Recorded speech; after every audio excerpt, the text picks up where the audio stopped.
9월 30일 KB 리서치 모닝 미팅 시작하겠습니다. 먼저 지난주 증시 동향 살펴보겠습니다. 임정은 의원입니다. 네, 안녕하세요. 시황팀 임정은입니다. 지난주 증시 동향 정리하겠습니다. 지난 금요일 국내 증시는 미증시 상승 및 연착륙 기대감이 작용했음에도 금요일 밤 PCE 발표를 앞두고 양시장 모두 숨고르기가 나타났습니다. 장 초반 마이크론 실적 훈풍이 연장되었고 중국 부양책 기대감에 상승 출발했으나 후반으로 갈수록 탄력이 둔화되면서 양시장 모두 하락 마감했습니다. 중국 정부가 지난주 대규모 부양책을 발표함에 따라 국내도 중국 부양책 수혜 관련 화장품과 철강, 화학 등의 업종이 상승세가 이어졌으나 일부 업종에서는 매물도 출회되면서 탄력 둔화의 원인으로 작용했습니다. 한편 일본 자민당 신임 총재 선거에서 이시바 시게루 전 자민당 간사장이 당선되었고 발표 직후 엔화 변동성이 급격하게 높아진 가운데 원화는 9원 가까이 큰 폭으로 하락했습니다. 지난주는 밸류업 지수가 공개되었고 중국 부양책 발표와 마이크론 호실적 모멘텀 등의 코스피가 2% 넘게, 코스닥이 3% 넘게 상승 마감했습니다. 다음 해외 증시입니다. 미국 증시는 예상치를 하회한 물가 지표와 소비자 심리 개선에도 고점 부담이 작용하면서 혼조세로 마감했습니다. 주간으로는 3대 지수 모두 3주 연속 상승세를 이어갔습니다. 8월 PCE는 전월 대비 0.1%, 전년 대비로는 2.2% 상승해 예상을 하회하면서 지난 2021년 2월 이후 최저치를 기록하면서 연준 목표치인 2%에 근접했습니다. 또한 9월 소비자 심리 지수가 70.1로 예비치보다 개선됨에 따라 침체 우려를 덜어내면서 장 초반 매수세가 유입되기도 했습니다. 그러나 기술주를 제외한 대부분의 구성 종목이 상승하면서 다우지수가 사상 최고치 행보를 지속한 반면 나스닥 지수는 5거래 만에 하락 전환했습니다. 중국 증시는 당국이 예고했던 금리 인하를 단행함에 따라 추가 부양책 기대감이 높아지면서 급등했고 상해 지수는 주간으로 12% 넘게 급등했습니다. 유럽 증시는 중국 경기 부양책과 더불어 미국과 유로존의 추가 금리 인하 기대감을 반영하면서 일제히 상승했습니다. 미국 10년물 국채 수익률은 PCE가 예상을 하회하면서 둔화세를 이어갔다는 소식에 낙폭을 확대했고 유가는 저가 매수세가 유입되면서 상승했으나 주간으로는 5% 넘게 하락했습니다. 관전 포인트입니다. PCE 가격 지수가 예상치를 밑돌면서 장 초반 매수 심리가 확산되기도 했습니다. 그러나 상승 피로감 누적에 장 후반 상승폭을 반납했고 S&P 500과 나스닥 지수는 하락 전환했습니다. 기준금리 인상에 긍정적인 이시바가 차기 일본 총리로 선출되면서 엔캐리 트레이드 청산 우려를 높인 점도 증시의 부담으로 작용했습니다. 이번 주는 미 고용 결과와 부통령 후보 토론에 관심이 집중된 가운데 국내와 중국 증시 모두 휴장이 예정돼 있어 관망세가 높아질 전망입니다. 이상입니다. 미국 지수는 주간으로는 3대 지수 모두 3주 연속 상승하는 그런 모습이었습니다. 다음은 미국 동부 및 걸프 연안 파업 관련 동향 한번 살펴보겠습니다. 권희진 의원입니다. 네, 안녕하세요. 매크로팀 권희진입니다. 미국에서 대규모 파업이 내일부터 시작될 수 있을 것 같습니다. 동부연안과 걸프연안의 항만 노동자들이 오늘 밤까지 새로운 노동협상이 타결되지 않으면 내일부터 36개 항구에서 파업에 들어가겠다라고 얘기를 했습니다. 한 4만 5천 명 정도의 노조원이 속한 노조라서 규모가 상당히 큽니다. 쟁점은 임금인데요. 지금 동부하고 걸프연안 노동자들의 기본 임금이 서부연안에 비해서 한 40% 정도 낮은 수준입니다. 그래서 향후 6년 동안 계약하는 그 기간 동안에 77%의 임금 인상을 주장을 하고 있는 상황입니다. 이미 서부항만 노동자들하고 지금 임금 격차가 이렇게 크게 벌어져 있는 상황이기 때문에 이번 파업이 결국에는 임금 대폭 상승 합의로 종료가 될 가능성이 꽤 높아 보입니다. 동부연안하고 걸프연안에서 처리되는 수입품 보면은 전체 해상 수입품 중에 한 70% 정도나 되는데요. 특히 휘발유나 기계, 비금속 강물, 섬유, 의복류 이런 것들이 대부분 동부항만을 통해서 수입이 되게 되고 중유하고 경유, 원유, 기초금속 같은 이런 커머더티들이 대부분 걸프연안 항만을 통해서 수입이 됩니다. 기업 생산의 중간 투입재들이 많기 때문에 만약에 이번 파업이 장기화된다라고 할 경우에는 기업들의 생산 차질로 이어질 가능성도 높아 보입니다.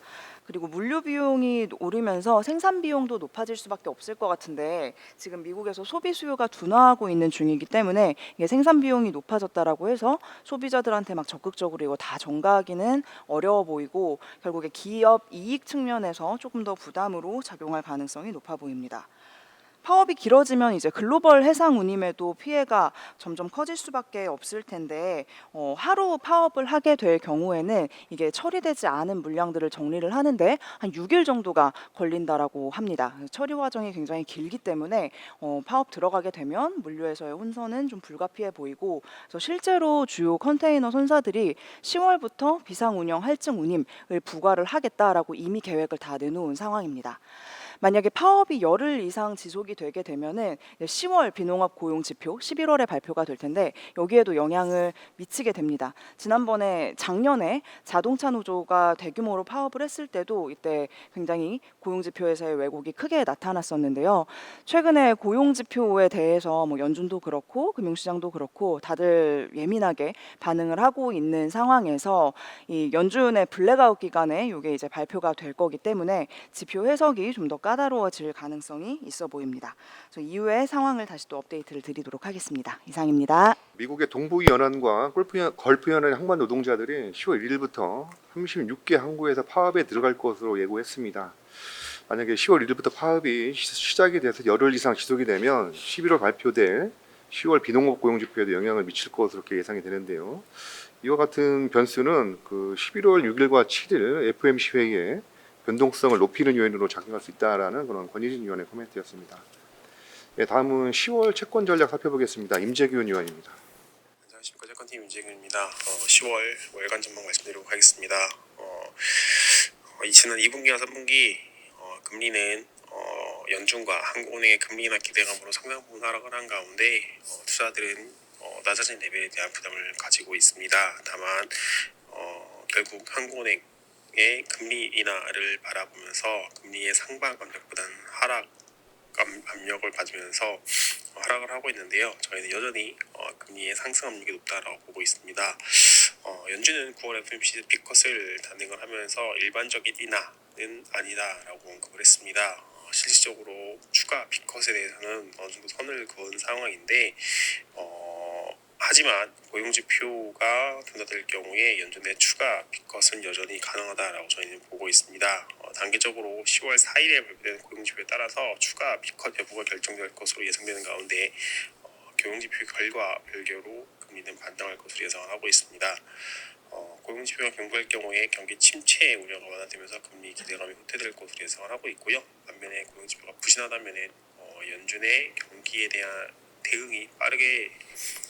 대응으로 빠르게 인하하겠다는 스탠스로 인해서 경기 둔화 폭이 감소를 하고 금리 인하에 대한 기대감이 축소될 것으로 예상을 하고 있기 때문입니다. 한국은행은 신성한 위원의 완화적인 발언으로 인해서 10월 인하 기대감이 높아지고 있습니다.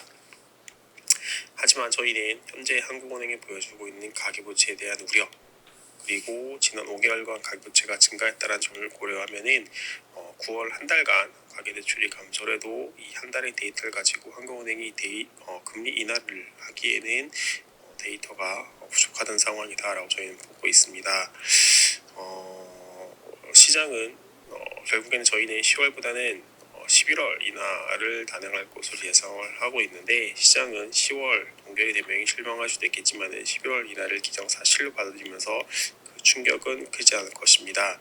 오히려 금리 인하 이후 추가 재료에 대한 기대감이 반영되는데 미국과 달리 부동산 및 가계부채에 대한 우려가 높은 점을 고려하면 한국은행의 금리 인하에 대한 속도는 굉장히 더딜 것으로 예상을 하고 있습니다. 저희는 내년 말 한국의 기준금리는 2.75%로 예상을 하고 있습니다. 오히려 2025년 역대 최대로 발행된 국채에 대한 우려가 높아질 것으로 예상을 하고 있습니다. 한편 10월 8일에 WGB 반기 일부가 발표가 되고 있습니다. 시장에서는 한국 국채가 WGB에 편입될 것이라는 기대가 높은 상황인데 저희는 편입 유무보다는 시장 접근성 레벨의 상용적 여부에 더 관심을 두어야 된다라고 보고 있습니다. 다만 WGBI의 시장 접근성 레벨이 상용적이 되지 않을 가능성은 상당 부분 열어내는 상황이다라고 보고 있습니다. 실질적으로 자금의 유출되는 부분은 크지 않겠지만은 시장 접근성 레벨이 상향조정되지 않는다라고 하면은 투자 심리에는 부정적인 영향을 미칠 것으로 예상을 하고 있습니다. 이상입니다. 네, 한은의 금리 인하 시점은 빨라야 11월 이렇게 생각을 하고 있습니다. 그렇지만 현재 시장이 금리 인하 기대를 더 주목하고 있는 만큼 9월에 한국의 소비자 물가와 9월에 미국 고용 지표가 부진한 모습을 보인다면 한은의 10월 금리 인하 그리고 11월 FOMC에서의 추가 빅컷 기대감이 커지면서 금리는 하락할 것으로 이제 보여집니다. 만약에 시장이 10월에 동결이 결정이 되면 실망할 수 있지만 11월 인하를 기정사실로 받아들이면서 그 충격은 크지 않을 것으로 이렇게 예상이 됩니다. 자세한 내용은 레포트를 참조 부탁드립니다. 네, 다음은 글로벌 픽스드 인컴 전략 살펴보겠습니다. 박준우 의원입니다. 경제 전망은 기존의 경기 사이클과 이를 조절하는 정책 효과에 의해서 결정이 됩니다. 저는 기존의 소프트 랜딩 전망에 더해서 최근의 연준의 완화 기조가 침체 리스크를 더욱 낮추었다고 생각을 하고 있습니다. 이번 월보 본문에서는 통화정책의 금융환경 변화를 통한 실물 경제 영향을 집중적으로 살펴봤습니다. 특히 연준에서 발표하는 Financial Condition Impulse Growth라고 하는 지수를 통해서 최근에 금융환경 완화가 성장률에 어떤 영향을 미치는지 살펴봤습니다. 통화정책 관점에서는 반응 함수가 굉장히 뚜렷해졌다고 보고 있습니다. 9월 50bp 인하로 고용 리스크를 낮추겠다라는 의지를 보였기 때문입니다. 이번 빅컷은 과거와 달리 경제활동이 양호함에도 보험성 및 프론트로딩 성격으로 단행된 굉장히 특이한 케이스라고 보고 있고요. 저희는 명목 중립금리로 추정되는 3% 중반까지는 긴축 강도의 조절이라는 명목 하에 빠르게 인하될 수 있다고 보고 있습니다. 저희는 내년 9월 3.25%를 터미널 레이스로 전망하고 있습니다. 미국 채권 시장은 강세가 일단락될 것으로 보고 있습니다. 미국 펀더멘털이 여전히 양호한 가운데 경제 서프라이즈 지수도 2분기 저점 형성 후에 반등을 하고 있는 상황입니다. 게다가 앞서 언급드린 것처럼 금융 환경도 완화적으로 변화하고 있기 때문에 단기적으로는 금리의 상승 리스크가 여전히 남아있다라고 보고 있습니다. 다만 이 추세 상승은 아닐 것으로 보고 있고 내년 중순에는 3% 중반대로 다시 하향 안정될 것으로 전망을 하고 있습니다. 저희는 듀레이션 전략은 중립으로 여전히 유지를 하고 있습니다. 10년물 금리가 4%까지 오른다라고 하면 그때는 듀레이션을 확대할 수 있는 기회로 보고 있고 지금은 단순히 미국 국채보다는 물가 연동채라든지 아니면 투자 등급 회사채를 상대적으로 더 선호를 하고 있습니다. 10년물 금리의 경우에는 올해 4분기에 지금과 비슷한 3.8% 그리고 내년 1, 2분기 지나가면서 하향 안정되는 것을 전망을 하고 있습니다. 자세한 내용은 본문을 참고 부탁드리겠습니다. 네, 양호한 경제 상황에 빅컷 등 금융환경 완화가 이제 곁들여졌습니다. 그래서 침체 리스크는 더 낮아졌고 장기 금리는 단기적인 반등이 예상이 됩니다.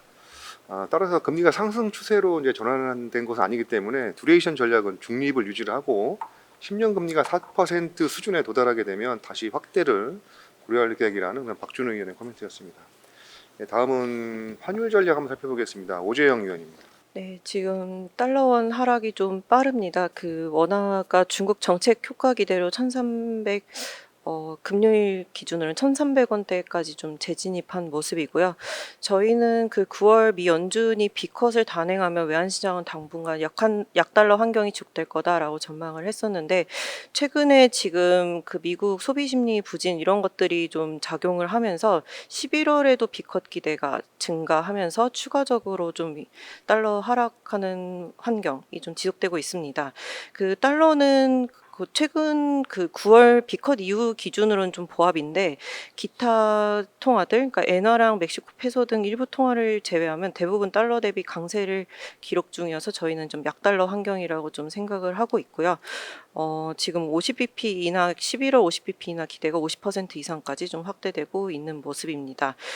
지금 경기 침체에 대한 우려보다는 완만한 경기 둔화 그리고 선제적 금리 인하의 조합으로 좀 보는 시각이 높은 만큼 향후에 금리 인하에 대한 기대가 높아질수록 달러는 하락하고 기타 통화는 강세로 이어질 것으로 생각을 하고 있고 이번 9월에서 이제 달러랑 기타 통화 전망치를 좀 소폭 하향 조정했고 달러 원은 기존 전망치 4분기 평균 1,315 그리고 레인지로는 1,280에서 1,340원 등락 전망은 유지하지만 이전보다 하방 리스크는 리스크는 확대됐다라고 생각을 하고 있습니다. 자세한 뷰는 저희 하반기 전망과 이전 자료를 참고해 주시면 좋을 것 같고요. 최근에 이슈로 좀 중국과 일본에서 좀 중요한 것들이 좀 있었는데, 일단 원화의 강세는 그 24일과 26일 두 차례 중국 부양 정책 발표가 좀 중요하게 작용을 했습니다. 일단 둘 다 좀 서프라이즈였고, 24일에는 중국의 인민은행이 지준율 0.5pp 인하, 그리고 이제 기타 뭐 유동성 공급, 명레포 금리 인하 이런 것들을 좀 발표했는데, 26일에는 이제 정치국 회의에서 보조금 지급이나 소비 쿠폰 지급 이런 것들을 언급하면서 통화 정책에 이어서 이제 적극적인 재정 정책 이런 것들을 발표하면서 모두 좀 서프라이즈로 작용을 했습니다. 그 과거 2008년과 9년의 4조 위안 재정 정책처럼 대규모 부양은 아니라고 생각은 하고 있는데, 일단은 좀 경기 안정화에 도움을 줄 거다라고 생각해서 위안도 좀 7.0까지 내려가고 달러 원도 1,300원대까지 하락하는 모습입니다. 그리고 최근에 이제 엔화 강세 때문에 원화도 좀 강세를 보인 영향도 컸는데, 일단 엔화는 9월 BOJ까지 그 긴축에 대한 기대로 크게 좀 하락했다가 지금 1,140엔 중반까지 되돌리는 모습이긴 합니다. 근데 그럼에도 이제 일본 내 물가 상승 압력이 확대되고 있고, 실질 임금 플러스 전환 이런 것들이 있기 때문에 연내 추가적인 기준금리 인상 기대 여전히 남아 있다고 생각을 해서 저희는 연말까지 추세적으로 엔화 강세 압력을 전망을 하고 있고, 27일에 좀 엔화 변동성이 굉장히 컸었는데, 그 선거 당시에 이제 1차 결선 때 이시다 후보, 그러니까 기존 그 정책을 유지하는 후보랑 다카이지 후보라고 해서 이제 완화적인 후보 둘이 좀 올라가면서 그 굉장히 엔화가 크게 튀었었다가 좀 내려가는, 그러니까 결론적으로는 이시다 당선이 확정되면서 엔화가 다시 하락하는 모습이 나오고 있다라고 봐주시면 좋을 것 같습니다. 이상입니다. 네, 9월 미 연준의 빅컷 이후에 외환 시장은 약달러 환경이 지속이 되고 있습니다. 최근에 빠른 달러 하락 속도와 이전보다 높아진 연준의 금리 인하 기대를 반영을 해서 달러원은 4분기 평균 1,315원, 그리고 박스권으로는 1,280원대에서 1,340원대 등락 전망을 유지를 하겠지만, 이전보다 하방 리스크는 이제 확대된 것으로 이렇게 판단을 해보겠습니다. 네, 다음은 글로벌 ESG 전략 한번 살펴보겠습니다. 김준섭 위원입니다. 예, 안녕하십니까. ESG를 담당하고 있는 김준서입니다. 이번 주 ESG 브리프에서는 지난주 뉴욕에 있었던 클라이밋 윅 2024 행사에 대해 업데이트 드리도록 하겠습니다. 클라이밋 윅은 월스트리트 내에 위치한 자산운용사 및 관련 기업들을 중심으로 기후위기 관련 사항을 업데이트하고 이에 대한 해결 방안을 재현하는 연례 행사입니다. 매년 유명 인사가 참여하여 기후위기 관련 경각심을 불러일으키는 것으로도 유명한데요. 이번 2024년 클라이밋 윅에서는 두 가지가 핵심 화두였습니다. 기후위기의 시급성과 자발적 탄소 시장에 대한 내용인데요. 특히 이번 행사에서는 기후위기의 시급성이 중요한 화두로 떠오르면서 화석연료 사용의 단계적 폐지에 주목하는 동행입니다. 지난 클라이밋 윅 행사를 보면 재생에너지 보급 확대에 초점을 뒀던 것과 대조적인 점인데요. 일부 보험사에서 제시한 기후변화에 따른 사망률 증가 데이터 등이 이슈화되면서 기후위기 관련 대응 속도가 문제다라는 점이 컨센서스화 되는 동향이기 때문입니다. 거기에다가 자발적 탄소 시장 관련한 부분이 변화가 감지가 되고 있는 부분인데요. 작년부터 자발적 탄소 시장의 신뢰성에 대한 문제가 제기가 된 가운데 백악관이라든지 일부 인증단체를 중심으로 해서 신뢰가 회복되는 동향이 두드러졌습니다. 일단 빅테크 기업인 아마존뿐만이 아니라 바이엘이라든지 월마트와 같은 대기업들을 중심으로 해서 2,400억 원 규모의 탄소 크레딧을 구매하면서 이슈화가 되고 있는데요. 탄소 크레딧을 공급하고 있는 곳들이 지난 5월 백악관의 탄소 크레딧에 대한 무결성 원칙을 지키기 시작하면서 변화를 불러일으키고 있는 것으로 보입니다. 자발적 탄소 시장이 신뢰를 회복하지 못할 경우에 2050년 기준 340억 달러 규모에 불과할 것이 예상됩니다만, 신뢰를 회복할 경우에 1조 달러 규모로 확대될 수 있다라는 점을 업데이트해 드린 바가 있습니다. 이번 클라이밋 2024에서는 기후 위기를 이겨낼 수 과거 클라이밋 위기에서는 기후 위기를 이겨낼 수 있다라는 긍정적인 메시지를 보여왔었습니다만, 이번 연도에서는 지금 변화하지 않으면 안 된다라는 좀 절박한 메시지를 내고 있습니다. 이번 행사 의 영향력을 고려한다라고 하면 관련 기업들의 빠른 대응이 예상되는 시점인데요. 이를 투자 기회로 삼을 수 있는 지혜가 필요한 시점입니다. 자세한 내용 리포트를 참고했으면 좋겠습니다. 이상입니다. 네, 그 뉴욕에서 개최된 클라이밋 위크에서 기후위기 대응의 시급성이 주요 화두가 되고 있다고 합니다. 특히나 해당 행사에서 대규모의 탄소 상세 크레딧 계약이 발표되는 등 자발적 탄소 시장의 논의가 핵심 화두로 구성되고 있다는 그런 내용이었습니다. 자세한 내용 레포트를 참조 부탁드리고, 네, 다음은 석유화학 동행 한번 살펴보겠습니다. 전우재 의원입니다. 안녕하세요. 정유학 담당 전우재입니다. 지난주 중국에서 통화정책과 재정정책을 발표함에 따라서 KB증권은 중국 단기 비중 확대로 전환을 했고요. 이에 따라서 석유화학도 비슷하게 연동되지 않을까라고 의견을 제시합니다. 우선 화요일날 발표되었던 통화정책은 규모는 크지만 좀 단기적인 모멘텀을 작용할 뿐이었고, 이거보다 더 중요한 거는 목요일날 발표했던 재정정책과 부동산 안정 발언이었습니다. 직접적으로 이제 재정을 투입하는 것을 이제 최초로 중국에서 행했기 때문이고요. 구체적으로는 저소득층 현금 지원이 60만 원씩 될 것으로 예상이 되고, 요거는 10월 1일부터 바로 작용이 될 예정입니다. 그리고 각 도시별로 중산층들도 소비 쿠폰을 지급함에 따라서 직접적인 수요를 창출할 수 있을 거다라고 기대를 하고 있습니다.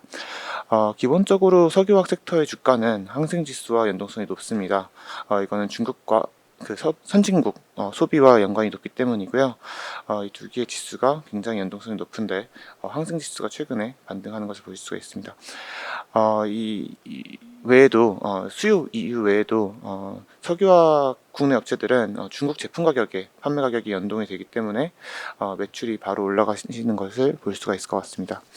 아까도 말씀드렸다시피 이런 직접적인 현금 지원 방식은 4분기에 대부분 집행이 되기 때문에 4분기 석유화학 수요 반등 가능성을 조금 더 기대를 할 수가 있겠고요. 이에 따라서 3분기 실적은 예상하는 것보다 부진하겠지만 4분기부터는 좀 더 반등할 수 있을 것으로 기대를 합니다. 향후 아시아, 일본과 한국 등 증시 자금이 중국으로 넘어가거나 할 경우에는 석유화학 섹터 주가는 중국에 연동이 되고, 이는 한국 코스피 대비해서 아웃퍼폼할 수 있는 시황으로 발전될 수도 있을 것 같습니다. 이상입니다.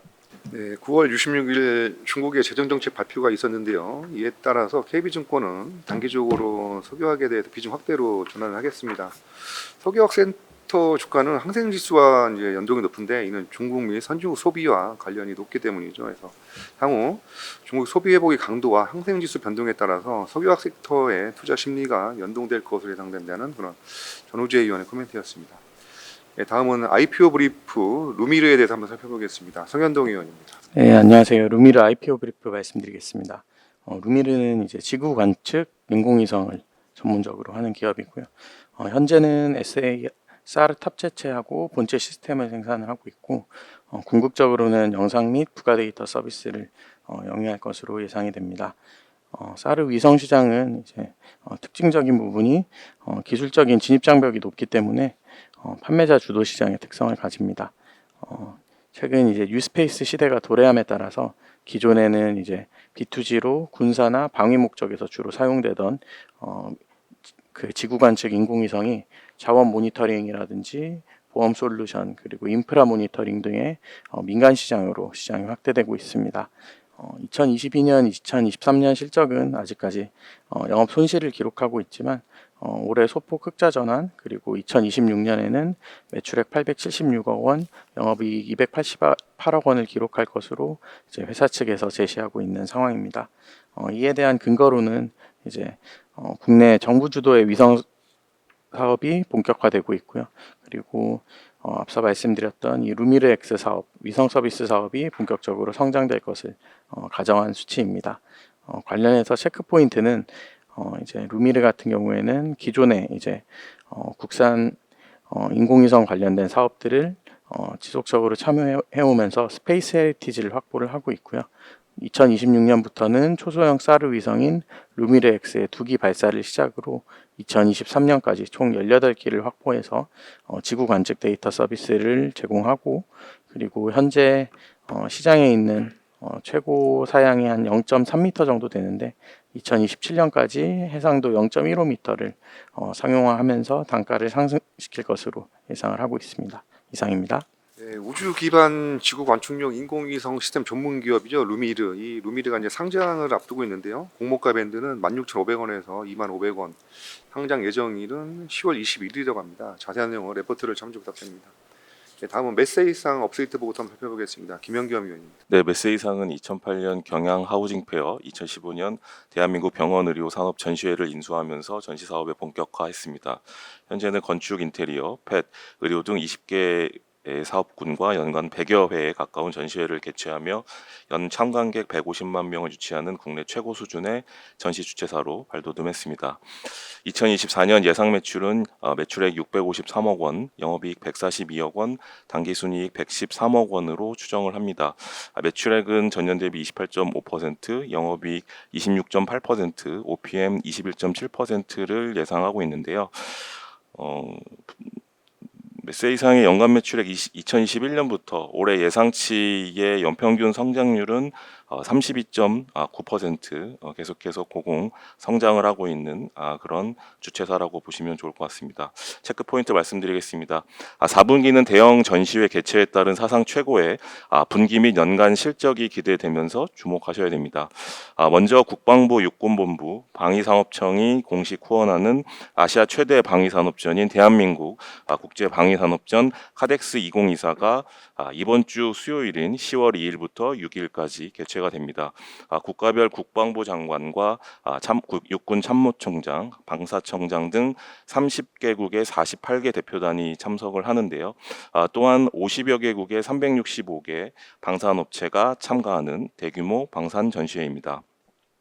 단일 전시회 기준으로는 최고 매출이 기대가 되기 때문에 주목하셔야 됩니다. 두 번째로는 또한 이번 주에 미국 보건의료정보관리 시스템협회와 함께 의료 IT 학회인 힘스 에이펙 2024를 주최하는데요. 이번 행사는 기존의 메세이상이 매년 주최하던 국내 최고 수준 병원 및 헬스케어 산업 전문 박람회인 2024 국제 병원의료 산업 박람회와 동기간에 개최가 되면서 시너지를 극대화할 전망입니다. 세 번째로는 11월에는 국내 최대 규모의 펫 산업 전시회인 2024 메가주 일산을 개최합니다. 이번 전시회는 700여 개 업체, 1200여 개 부스, 방문객 6만 명 이상의 방문이 예상이 되는 국내를 대표하는 최대의 펫 전시회로 성장하고 있는 그런 전시회고요. 이런 펫 관련 전시회는 메세이상 전체 매출의 약 20%를 차지하고 있는 대표 B2C 전시회이기 때문에 주목하셔야 됩니다.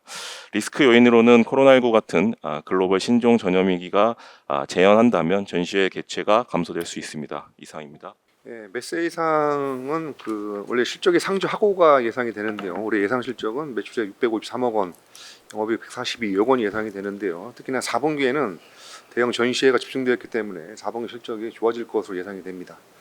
자, 오늘 마지막 기업 마이크론을 한번 살펴보겠습니다. 김세환 의원입니다. 안녕하세요. 미국 주식 종목 담당 김세환입니다. 마이크론 테크놀로지의 실적이 예상치를 상회를 했고 저희는 여전히 운용 비중 확대를 유지를 의견을 드립니다. 일단 체크 포인트를 4가지 정도를 한번 꼽아보면 첫 번째는 AI PC, 스마트폰, 데이터 센터의 수요가 지금 지속적으로 증가하고 있다는 걸 이번 실적에서 저희가 확인을 했고요. 두 번째는 미국 정부의 보조금을 계속해서 지원을 받고 있습니다. 현재 61.4억 달러 정도의 현금을 받게 되는데 대출을 포함을 하면 136억 달러 정도의 현금을 거머쥐게 됩니다. 마이크론 같은 경우는 지금 현재 뉴욕 근교에 반도체 공장 2개를 또 설립을 하고 있는데요. 세 번째는 재고 정상화에 따른 가격 정책으로 마진 회복세가 기대가 되고 디램 가격도 지금 현재 상승 추세를 나타내고 있습니다. 마지막으로 주가 측면을 살펴보면은 장기 매출 성장성, 24개월 매출 연평균 복합 성장률을 반영한 기업 가치도 저평가되어 있어서 저희는 운용 비중 확대 의견을 유지를 하고 있습니다. 이번 실적을 간단히 살펴보면 매출은 82%, EPS는 흑자 전환을 했는데요. 인공지능, 데이터 센터 매출이 성장세를 보였고 SSD 매출도 사상 최고치를 데이터 센터 쪽에서 기록을 했습니다. 디램 매출은 전년 동기 대비 93% 증가한 53억 달러, 낸드 매출은 97% 증가했습니다. HBM 마켓도 지금 현재 기대가 굉장히 큰 마켓이긴 한데요. HBM의 시장 규모를 살펴보면 2023년에는 40억 달러 정도에서 2025년에는 250억 달러 정도 예상이 되고 있고 전체 산업에서 마이크론은 6% 정도의 시장 점유율을 예상을 지금 현재 하고 있습니다.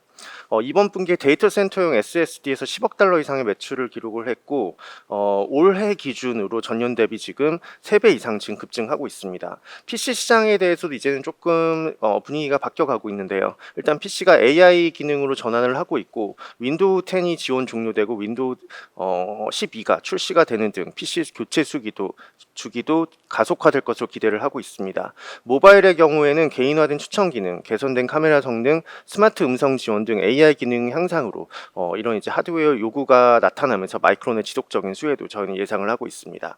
자세한 내용은 리포트를 참고해 주시기 바랍니다. 네, 마이크론 인공지능 AI 관련 수요가 여전히 강할 것이라는 그런 내용이었습니다. 이상으로 9월 30일 KBL 리서치 모닝 미팅 마치도록 하겠습니다. 감사합니다.